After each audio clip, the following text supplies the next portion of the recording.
Mis amados hermanos y amigos, bienvenidos al estudio bíblico de hoy.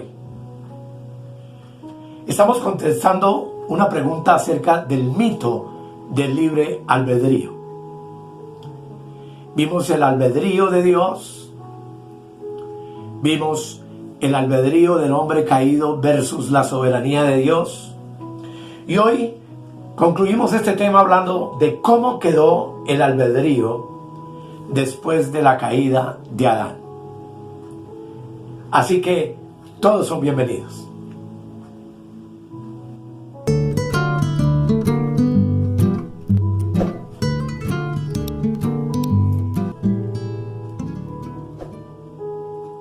Como les dije, amados, el tema de hoy es cómo quedó el albedrío de Adán después de la caída. Y les invito para que hagamos una oración. Amado Dios, queremos darte gracias en este día. Gracias por tu bondad, tu misericordia, tu paciencia para con nosotros. Gracias por concedernos una vez más otra oportunidad de acercarnos a tu palabra. Lo hacemos con gozo, con alegría, con temor, con temblor, pues sabemos, Señor, que es indispensable que el Espíritu Santo sea quien nos guíe al tema que vamos a tratar hoy. Te damos gracias, Padre, en el nombre de Jesús. Amén. Quiero que abramos nuestras Biblias en Jeremías capítulo 13, el verso 23. Jeremías 13, 23. En donde la palabra de Dios dice: ¿mudará el etíope su piel y el leopardo sus manchas? Así también podréis vosotros hacer bien estando habituados a hacer el mal. Antes de la caída de Adán, tenemos que examinar que Adán tenía un libre albedrío.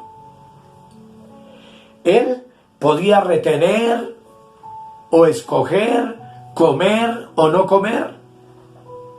Tenía la capacidad, aunque no conocía el pecado, de pecar o de no pecar, es decir, de obedecer a Dios o de desobedecerlo. Y tenía por sí, claro, la capacidad de ir en pos del bien y no en pos del mal.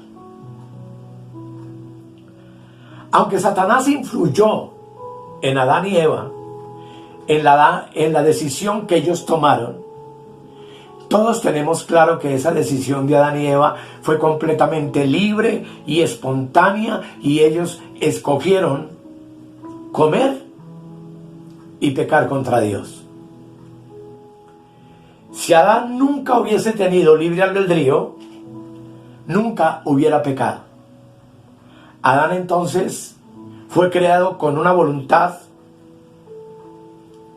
no estática ni neutral, sino que Dios lo creó como un ser libre para que pudiera actuar y reaccionar y por ende tomar sus propias decisiones. Pero ¿qué le pasó al libre albedrío de Adán o a la voluntad de Adán que lo llevó a pecar? Dice Génesis capítulo 3, el versículo 7, lo siguiente: entonces fueron abiertos los ojos de ambos y conocieron que estaban desnudos. Entonces cosieron hojas de higuera y se hicieron delantales. Algo que tenemos que notar, amados, es que sus ojos fueron abiertos. Y obviamente fueron los ojos de su entendimiento, y lo primero que ellos comprendieron era que estaban desnudos. Ellos vieron, ellos conocieron y tuvieron una percepción instantánea de cosas que antes nunca habían conocido y que por supuesto no podían entender. Vieron y conocieron que la escena que la serpiente les había hecho creer era completamente falsa y que habían sido engañados. Allí su conciencia entonces, amados, fue bruscamente avivada.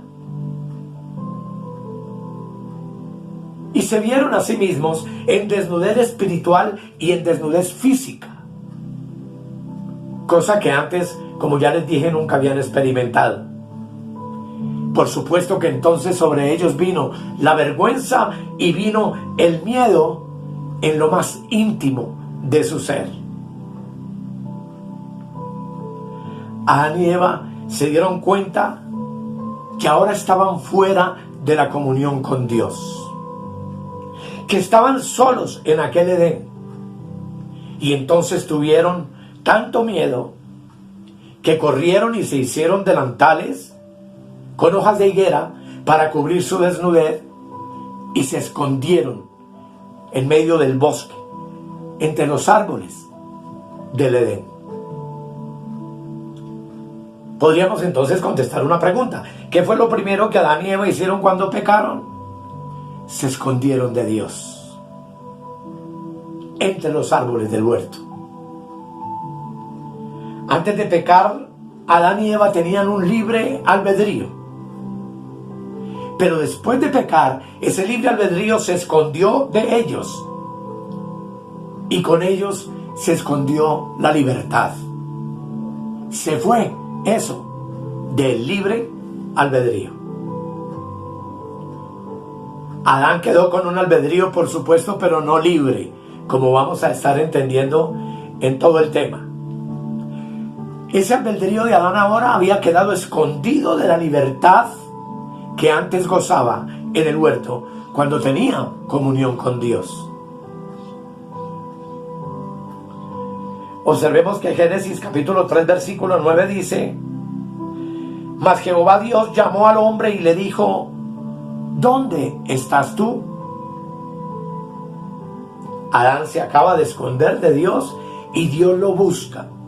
Y notemos que fue una pregunta de confrontación, con una doble connotación en ella. Por un lado, la justicia y a la vez la misericordia de Dios para con el hombre. De confrontación porque el hombre había perdido lo libre de su albedrío. Y de justicia porque Dios tenía que castigar la desobediencia del hombre. Pero también de misericordia porque ahora Dios viste con túnicas de piel de animales que Dios mismo sacrifica por primera vez, derramando sangre sobre la tierra para cubrir su desnudez. En el campo natural, el hombre después de la caída es libre de escoger e ir donde quiera. De hecho, Adán bajo pecado salió con su mujer dentro del escondite que había hecho dentro de los árboles. Pero ¿cómo salió? Salió muerto espiritualmente, esclavo, tembloroso y sin libertad en su albedrío para buscar o acercarse a Dios. Por eso, hermanos, observemos que si Dios no es quien viene y lo llama, y si no le hace la pregunta, podríamos decir sin exagerar que todavía Adán permanecería escondido entre los árboles del huerto. Adán no pudo salir solo dentro de los árboles porque ya no tenía libertad ni moral ni espiritual. Fue la palabra de Dios la que lo sacó de su escondite con un propósito: cubrir su desnudez espiritual y su desnudez física. A eso es a lo que se llama y se conoce como la gracia activa de Dios. Así, amados, en asuntos de salvación, una vez más podemos estar convencidos, como ya vimos en los dos temas anteriores, que es Dios quien salva, que es Dios quien busca al hombre, y no la voluntad del hombre por quererse acercar a Dios espontáneamente. Porque la voluntad del hombre bajo pecado no tiene libre albedrío. tiene albedrío o voluntad para hacer muchas cosas, pero menos para querer salvarse y acercarse a Dios de la manera correcta. Por eso, amados, vemos que al hombre religioso, como le fue inculcado esto del libre albedrío, trata de salvarse entonces por medio de la religión, de la filosofía a otros, de la reforma moral, de la educación. Muchos hacen énfasis en la salvación en las buenas obras o en las buenas acciones. Pero Efesios 2:8 derrumba por completo cualquier actuar del hombre para lograr la salvación. Dice Efesios 2:8: porque por gracia sois salvos por medio de la fe. Y esto no de vosotros, pues es don de Dios. Tanto la gracia como la fe son un don de Dios, es decir, un regalo espontáneo de Dios al hombre. Y por supuesto que si es un don, a un don no tenemos que hacerle ni esfuerzo ni obra. Solamente podemos recibirlo y aceptarlo por fe, que es también concedida por la gracia de Dios, y disfrutar lo que Dios nos dio gratuitamente en la persona de Cristo. Si el hombre con el supuesto libre albedrío, estando en pecado y caído, pudiera salvarse, entonces no necesitaría de Dios, no necesitaría de la gracia abundante de Dios, y mucho menos del mediador entre Dios y los hombres, que tú y yo entendemos perfectamente que es nuestro precioso Redentor y Salvador, nuestro Señor Jesucristo. Eso que sería equivalente a decir que el hombre es un Dios, que cuando quiera puede perderse o cuando quiera salvarse, sin nada que tenga que ver con el único Dios verdadero y con su plan perfecto trazado para el mundo a través de la cruz de su Hijo. Bajo el pecado, dice Gálatas 3:22, una verdad extraordinaria.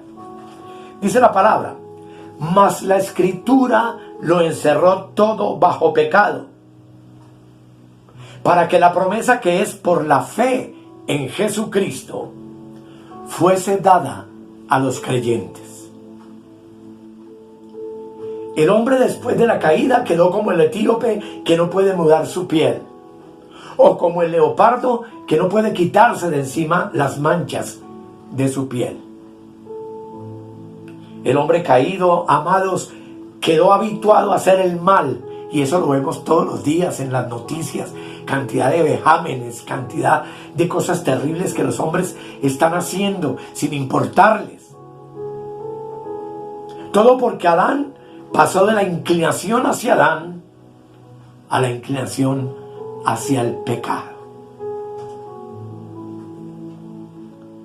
La voluntad del hombre quedó inclinada como la torre de Pisa en Italia, pero quedó inclinada hacia el lado del mal, inclinado siempre a obrar mal. Después de la caída, entonces, amados, hubo un cambio radical en la voluntad del hombre. La voluntad del hombre sencillamente se convirtió en una sierva, en una esclava del pecado. El albedrío, hoy, amados, es un hijo de la naturaleza del mal. En Génesis capítulo 6, el versículo 5, la palabra de Dios dice lo siguiente. Léelo conmigo. Y vio Jehová que la maldad de los hombres era mucha en la tierra, y que todo designio de los pensamientos del corazón de ellos era continuamente solo el mal. Era de continuo solamente el mal, textualmente leyéndolo. Así que entonces, amados, Pablo dice en Romanos capítulo 7, el versículo 19, hablando de él, bajo la ley, bajo el pecado, dice: porque no hago el bien que quiero, sino el mal que no quiero, eso hago. Pablo en su carne estaba habituado a hacer el mal, porque el pecado, amados, sencillamente mora en la naturaleza congénita del corazón del hombre caído. Y cuando hablamos de corazón, hablamos de su mente, de su pensamiento. El hombre caído quedó parecido a un león, y vale la pena formular este ejemplo. Colócale a un león dos bandejas: una bandeja llena de carne fresca, jugosa, o una bandeja de legumbres frescas y sabrosas. ¿Por cuál de las dos crees tú que se inclinará el león? Indudablemente escogería la carne. ¿Por qué? Porque ese es su instinto animal, porque está inclinado hacia la carne, porque es la tendencia de su naturaleza leonina. Y la tendencia, hermanos, del hombre, lamentablemente, sin Dios, es la misma. Es la tendencia de una voluntad siempre hacia el mal, siempre hacia abajo. Porque, amados, el hombre sin Cristo en el campo natural es libre para correr en cualquier dirección, pero el fin de su correr siempre será hacia abajo. Salomón, sabemos que dijo: hay camino que al hombre le parece derecho, pero su fin es camino de muerte.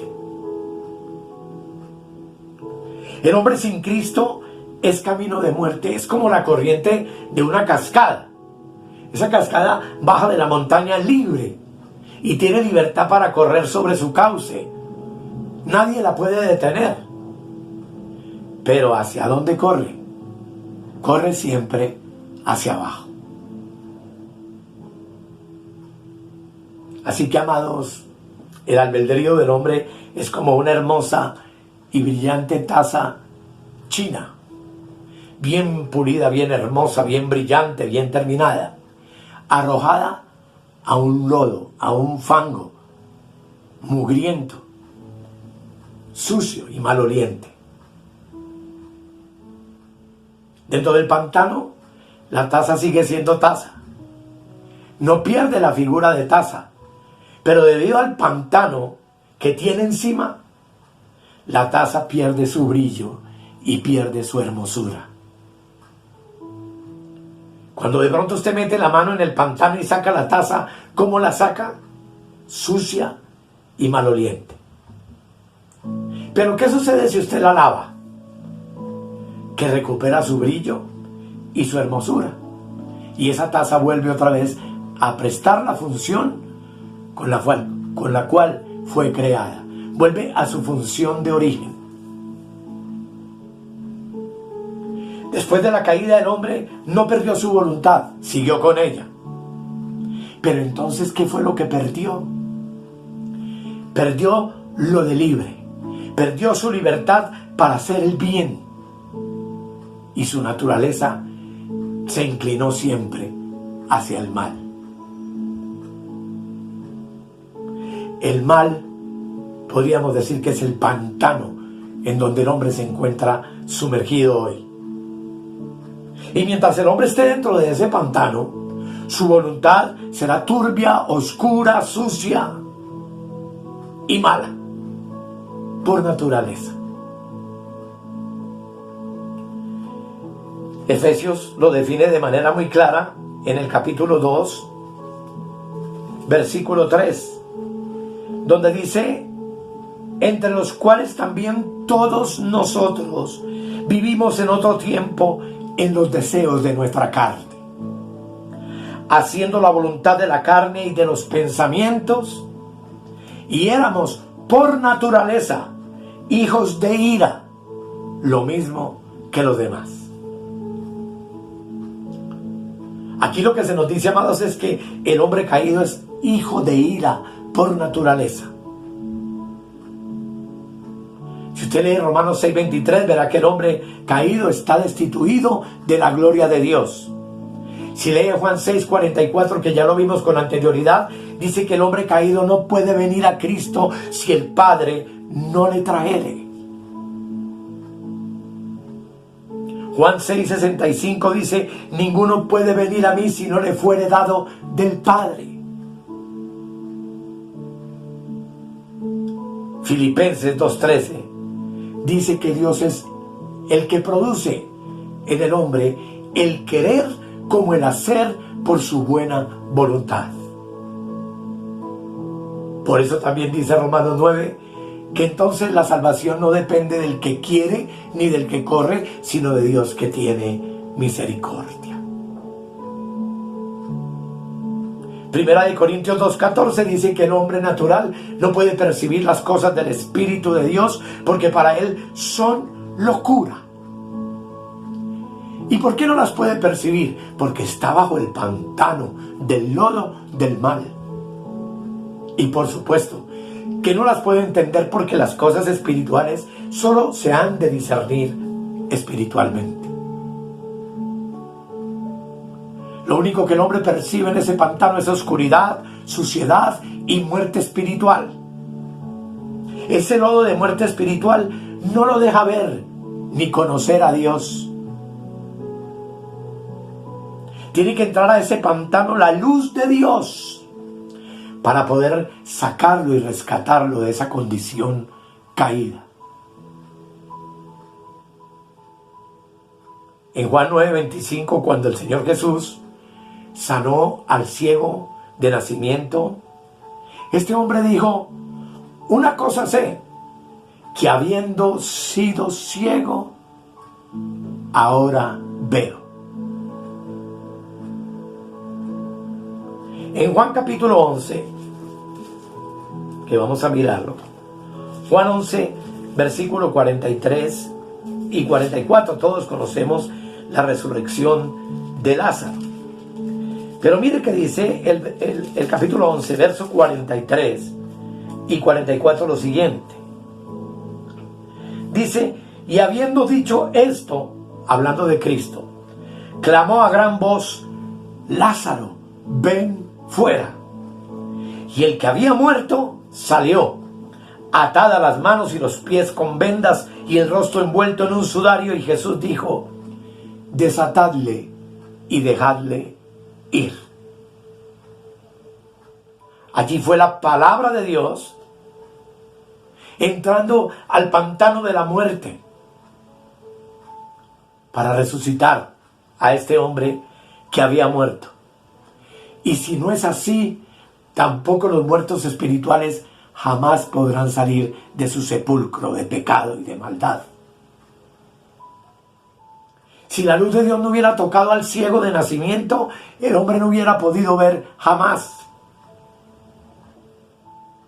Y esto nos lleva entonces a formular y a contestar de nuevo la pregunta: ¿tiene el hombre un libre albedrío? Y la respuesta es no, no lo tiene. El hombre caído hoy tiene una libertad, pero perdida. Y no tiene ninguna libertad definida. Uno no puede llamarle libertad moral y espiritual a aquello que no posee ninguna libertad. Si usted le aplicara libertad a algo donde no existe, se le estaría aplicando una palabra vacía a algo que no tiene ningún significado real. Por ejemplo, a una salud perdida yo no la puedo llamar salud. Si uno le atribuye salud a un enfermo, está aplicándole una palabra a alguien que realmente carece de salud. Y no estamos hablando de la sanidad divina ni nada de eso. Para tratar de ilustrar que el hombre caído perdió su libre albedrío y por ende quedó reducido a servirle al pecado que lo cautivó, al pecado que lo hizo su esclavo, y que explica, por supuesto, todo lo que tú y yo vemos en las noticias diariamente, de cantidad de cosas descabelladas que la gente hace por ambición, por dinero, por tantas cosas, mis amados, que realmente no vale la pena ni siquiera referirnos a eso. Hablar de libre albedrío bajo el pantano es un mito absurdo. El libre albedrío, amados, no es capaz de nada. Y yo pongo un ejemplo. ¿Qué pasa cuando tú sostienes un libro en tu mano y lo dejas caer? ¿En qué dirección cae el libro? Hacia abajo. ¿A qué velocidad cae? Como un rayo. ¿Por qué? Porque la caída del libro trabaja de acuerdo a la ley de la gravedad que tú y yo conocemos. La gravedad entonces es como un imán que lo atrae todo hacia abajo. Por eso todo cuerpo más pesado que el aire cae. El imán de la gravedad de tu albedrío o voluntad es el mal, es el pecado.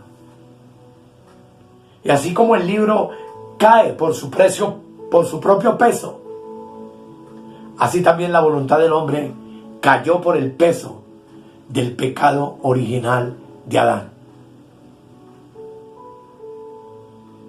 Una vez caído el libro, ¿se puede levantar solo? No. ¿Tiene el libro el poder de volar y levantarse a donde estaba antes? En ninguna manera. Tiene que venir el poder de mi mano, levantarlo de donde cayó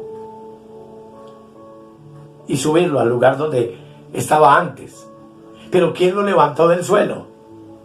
Lo levantó algo distinto al poder del libro. Romanos 9:16, que ya lo pronuncié pero que vale la pena leerlo de nuevo, dice: así que no depende del que quiere ni del que corre, sino de Dios que tiene misericordia. La salvación de un hombre caído por el peso de su pecado depende únicamente, absolutamente, de Dios y de su misericordia. La misericordia es la mano que levanta al caído de su miseria.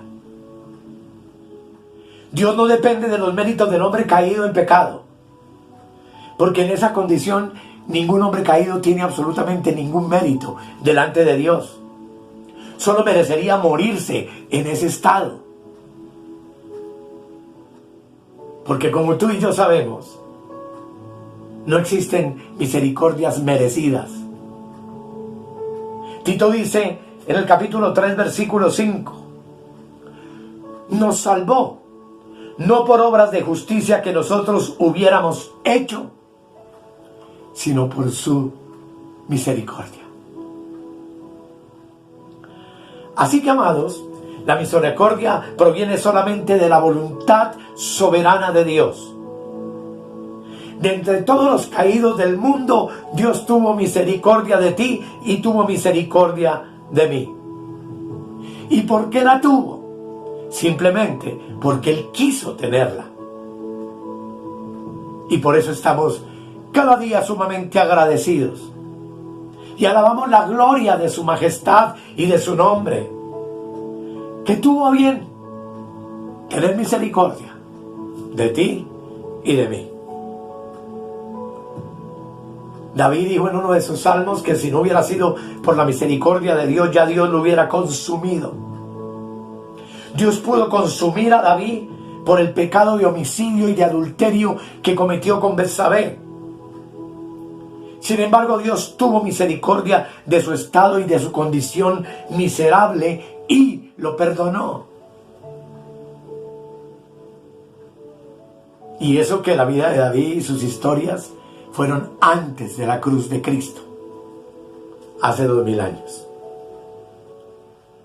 Tú y yo en Cristo tenemos capacidad de pecar como lo tuvo Adán en su estado original, como lo tuvo David, que disfrutó del Espíritu de Dios y de la unción de Dios. Y tenemos esa capacidad sencillamente porque el pecado está en la naturaleza de nuestra carne. Pero después de la cruz, la palabra me enseña que ya no estoy bajo el dominio ni la esclavitud del pecado. En Cristo tú y yo tenemos capacidad de pecar y de no pecar. Pero la palabra de Dios dice que el hombre sin Cristo siempre tiene la posibilidad de pecar y no tiene un freno que lo detenga.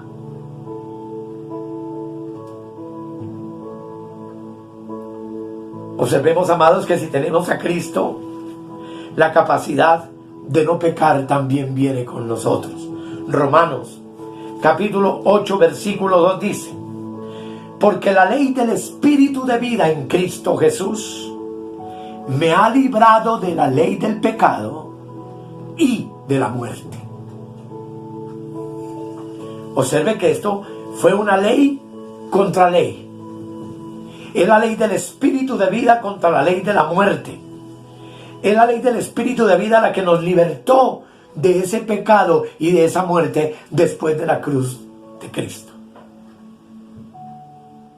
Si la ley del Espíritu te libertó, puedes tener la capacidad de pecar o de no pecar. Pero cuando andamos en el dominio de la nueva vida, en la nueva creación de Dios, el pecado no se enseñorea más de nosotros. ¿Cómo está el pecado dentro de ti y de mí?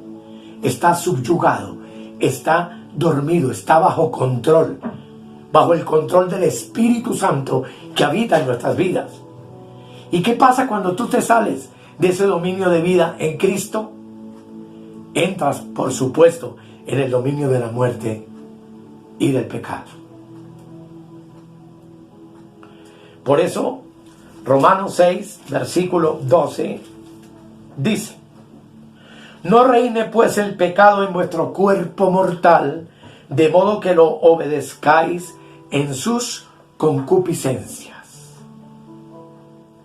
Note bien, no reine, porque quien reina en nosotros hoy es Cristo a través del Espíritu Santo.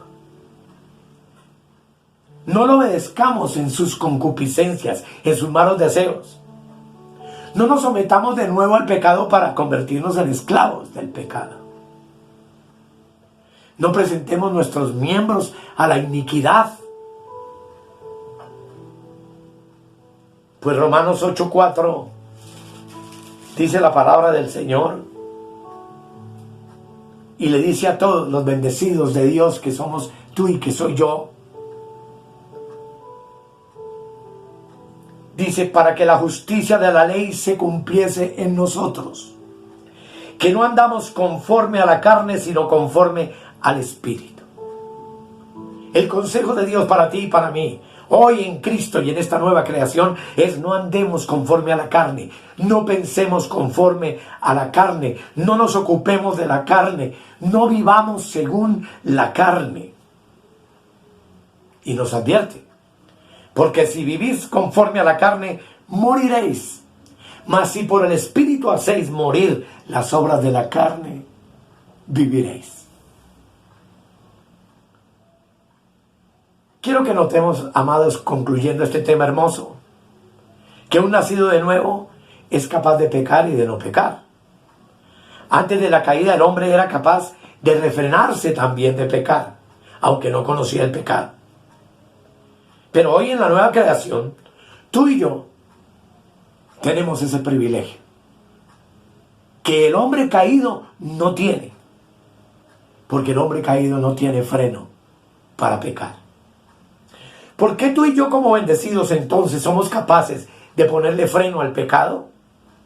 Por la ley del Espíritu de vida en Cristo Jesús.